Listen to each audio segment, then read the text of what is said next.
Hello friends, welcome back Soul of Physics classes and Gurudev Junior College of Science.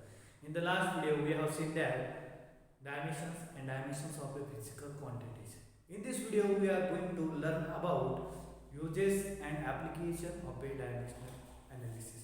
The first one is first dimensional analysis is to check the correctness of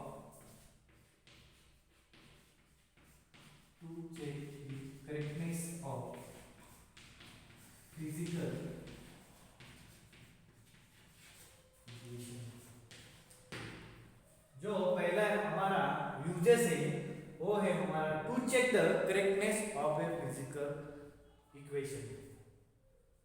इसको हम dimensional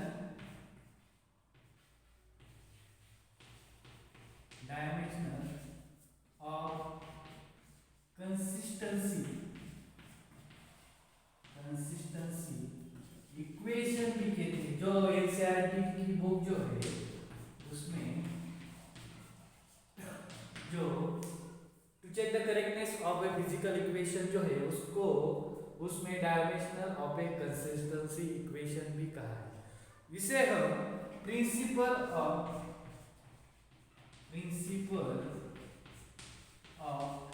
homogeneity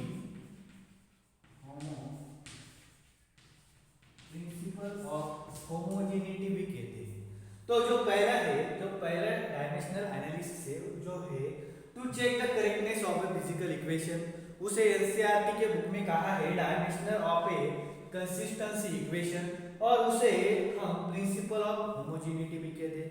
तो इसका मतलब क्या है बच्चों? अभी इसका जो मतलब है वो हमें देखना है। इसका मतलब होता क्या है? जो फिजिकल इक्वेशन है उस physical equation to check the correctness of a physical equation, कोई भी अगर फिजिकल इक्वेशन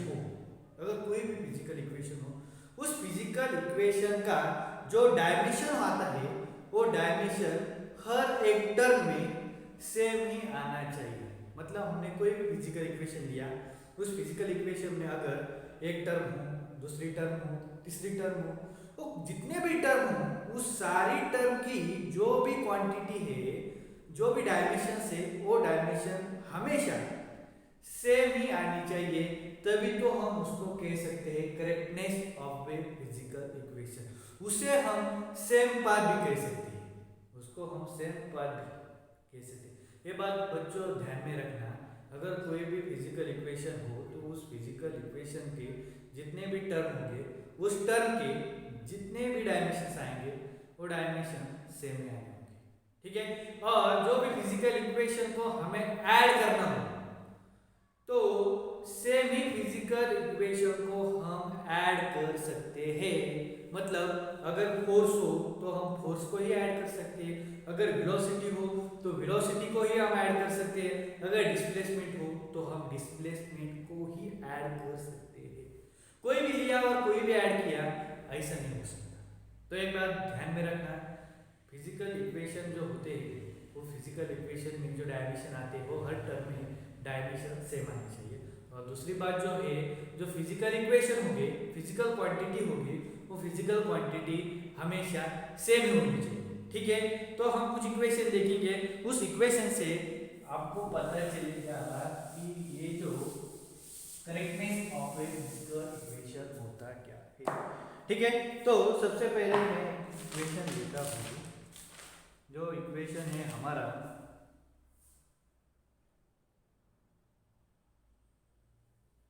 तो एक इक्वेशन ले लेता हूँ। एक इक्वेशन लिया मैंने, S is equal to U plus U T plus 1/2 A T. तो बच्चों आपने इक्वेशन जो है वो इक्वेशन आपने 10th में पढ़ा होगा। ठीक है, इसमें तो कोई दिक्कत नहीं।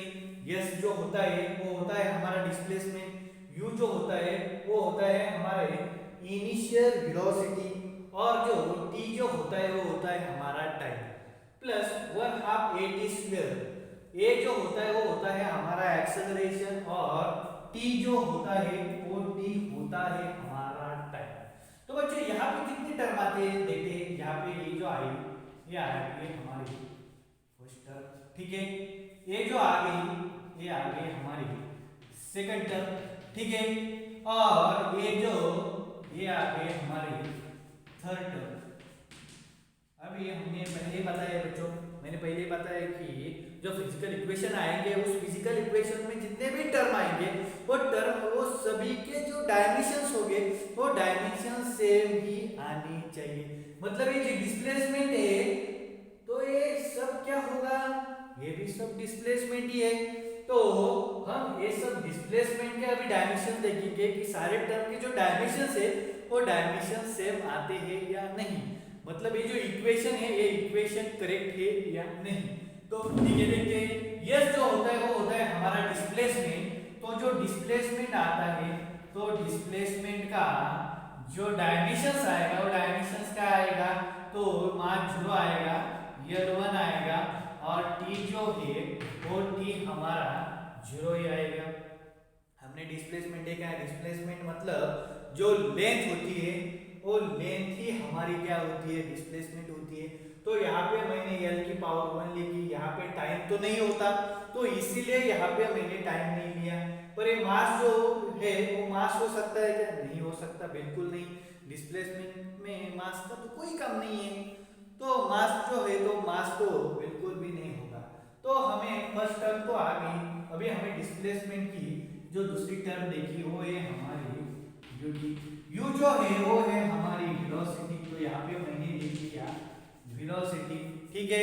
और जो t होता है वो होता है हमारा टाइम। अभी हमें इसका डायमेंशन देखना है।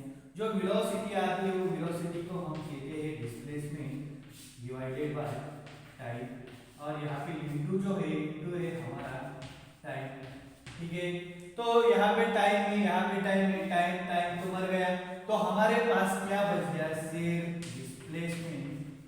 हमारे पास सिर्फ बच गया डिस्प्लेसमेंट। तो ut इज इक्वल टू सिर्फ हमारे पास क्या बच गया, डिस्प्लेसमेंट। ये टाइम तो मर गया। अभी डिस्प्लेसमेंट बच गया मतलब हमारा डायमेंशन फिर से क्या आएगा बच्चों, तो आएगा m0 L1 और t टाइम्स 2 0। मतलब मैं यहाँ पे लिख सकता हूँ जो सेकंड टर्म में वो सेकंड टर्म में क्या लिख सकता हूँ, m0 L1 और t 0। ये आ गई हमारी सेकंड टर्म। फर्स्ट टर्म तो आ गई m0 L1 t 0, second term आ गई हमारी m0 L1 t 0। अभी बच्चों हमें थर्ड टर्म जो है वो हमें इसकी थर्ड टर्म देखी। थर्ड टर्म में हमें इक्वेशन क्या दिया है, 1/2 at², ठीक है। अभी बच्चों 1/2 at², 1/2 का डायमेंशन हम कैसे निकालेंगे, बिल्कुल नहीं निकाल सकते क्योंकि 1/2 जो है वो 1/2 भाई हमारा प्योर नंबर है और प्योर नंबर का तो हम डायमेंशन नहीं निकाल सकते। तो हम डायमेंशन निकाल किसका सकते हैं, ये जो है ये है हमारा एक्सेलरेशन, यहाँ तक तो बिल्कुल सही है। और t जो है वो है हमारा टाइम। पर यहाँ पे t² दिया है मतलब यहाँ पे होगा टाइम स्क्वायर। तो एक्सेलरेशन क्या होता है हमारा, वेलोसिटी होता है, वेलोसिटी अपॉन टाइम होता है, वेलोसिटी अपॉन टाइम होता है। ये जो टाइम आ गया ये टाइम आ गया हमारा टाइम स्क्वायर। अभी वेलोसिटी, ये जो वेलोसिटी होती है बच्चों वो वेलोसिटी क्या होती है हमारी, डिस्प्लेसमेंट अपॉन टाइम और डिवाइडेड बाय ये टाइम फिर से आ गया नीचे तो बन गया टाइम इनटू ये बन गया टाइम स्क्वायर। यहाँ तक तो कोई दिक्कत नहीं होगी। टाइम यहाँ पे 2 बार आया तो ये बन जाता है टाइम स्क्वायर, ये बन जाता है टाइम स्क्वायर। अभी यहाँ पे टाइम स्क्वायर यहाँ पे टाइम स्क्वायर, दोनों टाइम स्क्वायर तो मर गए। तो हमारे पास क्या बच गए, सिर्फ डिस्प्लेसमेंट ही बच गया। तो 1/2 at² क्या हमारा क्या बच गया, सिर्फ डिस्प्लेसमेंट बच गया। अभी डिस्प्लेसमेंट बच गया मतलब इसको जो डायमेंशन आता है वो डायमेंशन हमारा फिर से क्या आता है, m0 L1 यानी t टाइम्स 2 0। मतलब हम यहाँ पे लिख सकते हैं plus m0 L1 t times 2 0। मतलब यहाँ पे हर टर्म देखो बच्चों, तीनों टर्म देखो। यहाँ पे फर्स्ट टर्म जो है उसके डायमेंशन आ गए m का पावर 0 L1 t का power 0 is equal to m का पावर 0 L का पावर 1 t का पावर 0, ठीक है। प्लस थर्ड टर्म जो है वो थर्ड टर्म क्या है हमारी m का पावर 0 L का पावर 1 t का पावर 0। तो ये जो है ये आ गई हमारी correctness of a physical equation. जो भी इक्वेशन आई है वो इक्वेशन हमारी कैसे आई है, करेक्ट इक्वेशन आई है। तो इसी को ही हम कहते हैं correctness of a physical equation. और एक एग्जांपल लेते हैं और इस एग्जांपल से दूसरा एग्जांपल लेते हैं, ठीक है। ये एक एग्जांपल हो गया।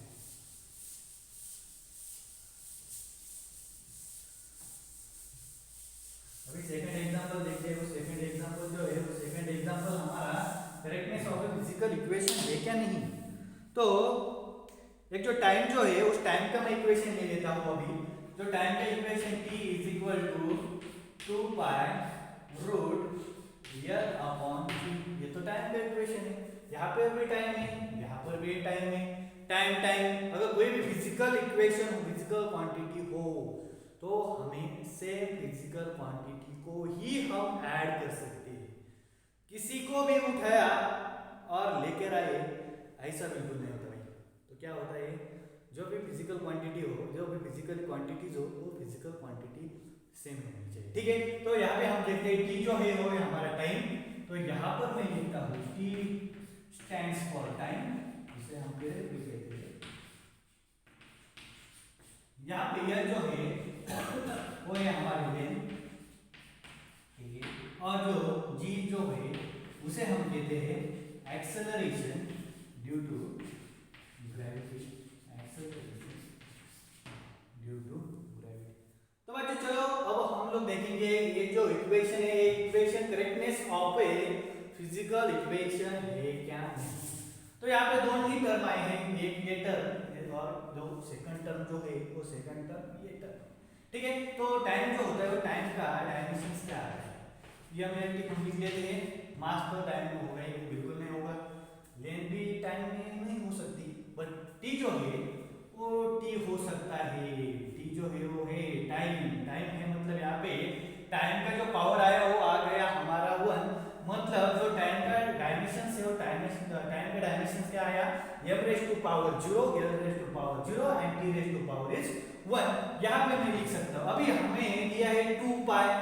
अभी देखना है कि ये जो 2 पाई l अपॉन g जो है उसका हम डायमेंशन अभी निकालेंगे। अभी 2 पाई जो है उस 2 पाई का तो डायमेंशन नहीं निकाल सकते, बिल्कुल भी नहीं निकाल सकते, क्योंकि 2 पाई जो है वो हमारा प्योर नंबर, और प्योर नंबर का तो हम नहीं ले सकते। तो हमें इसका लिखना है, ये जो लेंथ है वो उस लेंथ का हमें डायमेंशन लिखना है। तो लेंथ का डायमेंशन हम कैसे लिख सकते हैं, मास तो यहाँ पे नहीं होगा, लेंथ में यहाँ पे लेंथ है मतलब यहाँ पे लेंथ होगी 1, टी तो यहाँ पे बिल्कुल नहीं होगा, मतलब यहाँ पे टी जो है वो है बिल्कुल भी 0। तो अभी हमें ये तो आ गया हमारा लेंथ का तो आ गया l raise to power 0 l raise to power 1 t raise to power 0, क्योंकि लेंथ में मास नहीं है, लेंथ में टाइम भी नहीं है, तो सिर्फ लेंथ में क्या आएगा, लेंथ आएगा, तो पावर हमने लिख लिया 1। और अब g जो है वो है हमारा एक्सेलरेशन ड्यू टू ग्रेविटी। तो हमें बच्चों डायमेंशन जो देखने हैं, अभी g के जो डायमेंशन देखने हैं वो है हमारे एक्सेलरेशन। और एक्सेलरेशन की जो डायमेंशंस होते हैं वो डायमेंशंस होते हैं m raise to power 0 l raise to power 1 और t रेज़ टू पावर -2। ये जो होता है ये क्या होता है हमारा t रेज़ टू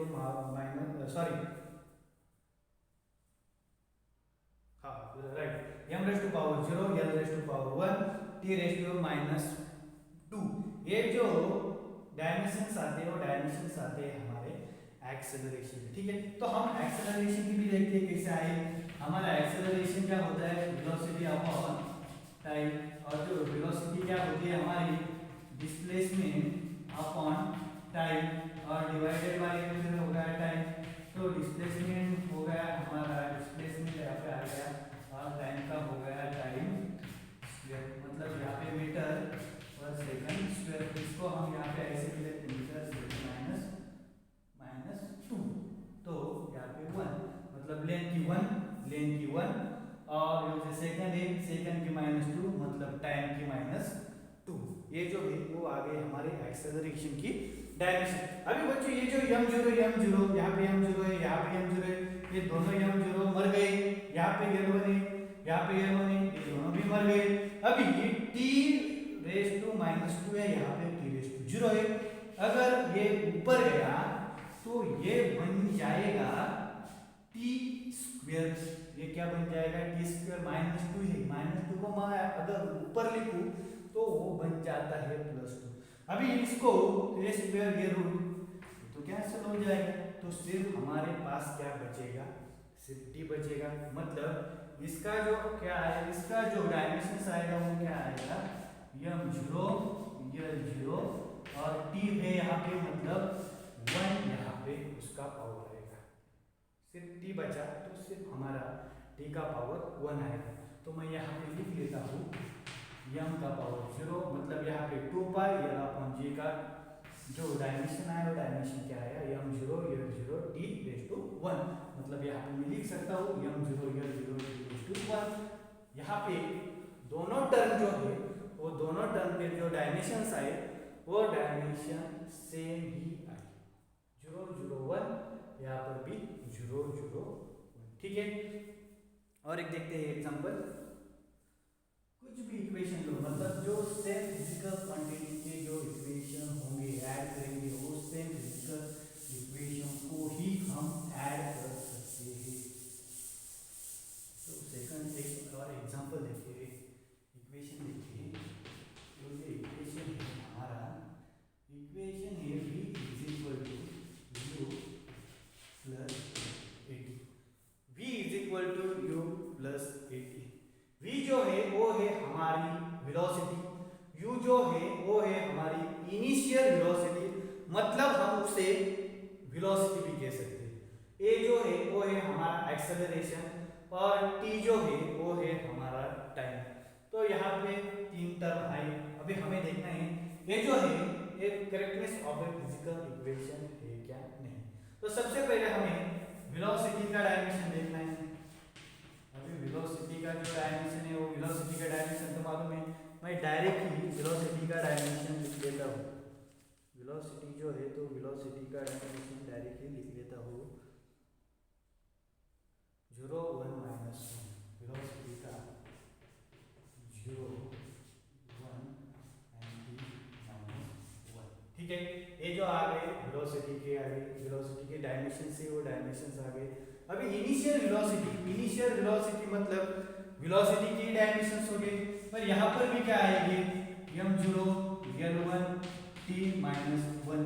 अभी हमें थर्ड देखना है, ये जो एक्सेलरेशन इनटू टाइम है, यहाँ पे थर्ड कौन सा है एक्सेलरेशन, ठीक है, इनटू टाइम। तो यहाँ पे क्या आएंगे अभी एक्सेलरेशन क्या होता है हमारा change in velocity per unit time into ये जो टाइम है, ये टाइम यहाँ पे, ये जो टाइम है वो टाइम यहाँ पे। अब ये वेलोसिटी हमारा क्या होता है डिस्प्लेसमेंट अपॉन टाइम और ये डिवाइडेड बाय टाइम। तो ये जो बन जाएगा क्या टाइम स्क्वायर इनटू ये है हमारा टाइम। तो यहाँ पे एक जो टाइम है वो कैंसिल हो गया और दूसरा जो टाइम है वो क्या हो गया कैंसिल हो गया। तो हमारे पास क्या बच गया डिस्प्लेसमेंट अपॉन टाइम, मतलब हम यहाँ पे लिख सकते मीटर पर सेकंड, इसे हम ऐसे भी लिख सकते मीटर सेकंड -1 यहाँ पे 1। मतलब जो एक्सेलरेशन इनटू टाइम जो है उसका डायमेंशन अभी क्या आएगा देखो m raise to power 0 l raise to power 1 and t raise to power -1। m means metre, जो लेंथ का पावर 1 लिखा, यहाँ पे सेकंड है मतलब टाइम का पावर यहाँ पे -1 लिखा। तो मैं यहाँ पे लिख सकता हूँ m0 l1 t raise to -1। अभी ये जो तीनों टर्म जो है वो क्या आ गए हमारे सेम आ गए। तो यही है हमारी तो correctness of a physical equation. और एक लास्ट वन,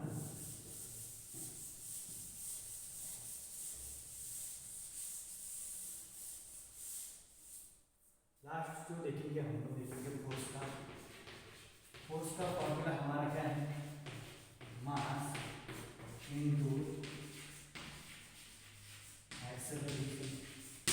अभी बच्चों हमें फोर्स जो होता है उस फोर्स का डायमेंशंस मालूम होना जरूरी है। तो फोर्स का जो डायमेंशन होगा वो डायमेंशन हमारा होगा 1 1 माइनस 2 1 1 एंड यहाँ पे होगा -2। यहाँ पे मास जो है वो मास का क्या होगा, तो m का पावर होगा 1, l होगा 0, t होगा 0। बिल्कुल सही। t का तो पावर हो, m का तो पावर 1 होगा क्योंकि ये तो मास है, तो इसीलिए m का पावर होगा 1, l का पावर होगा 0 और t का पावर भी होगा 0। और एक्सेलरेशन जो है वो एक्सेलरेशन क्या होता है हमारा, तो एक्सेलरेशन होती है हमारी वेलोसिटी अपॉन टाइम। तो वेलोसिटी फिर से वेलोसिटी हमारी क्या होती है, displacement upon time divided by time equal to time square.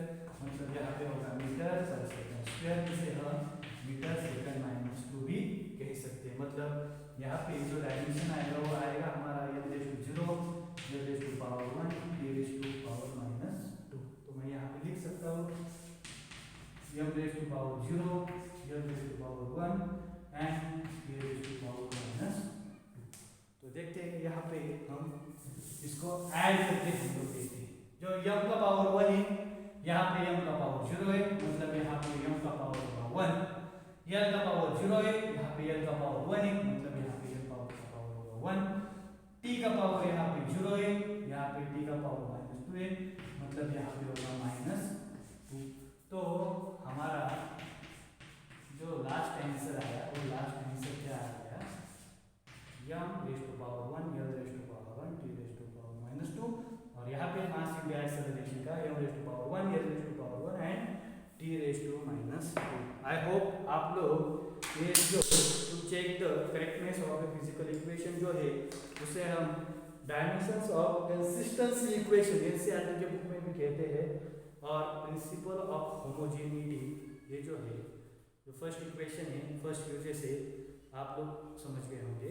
तो मिलेंगे नेक्स्ट वीडियो में नेक्स्ट केस के साथ, नेक्स्ट इक्वेशन के साथ।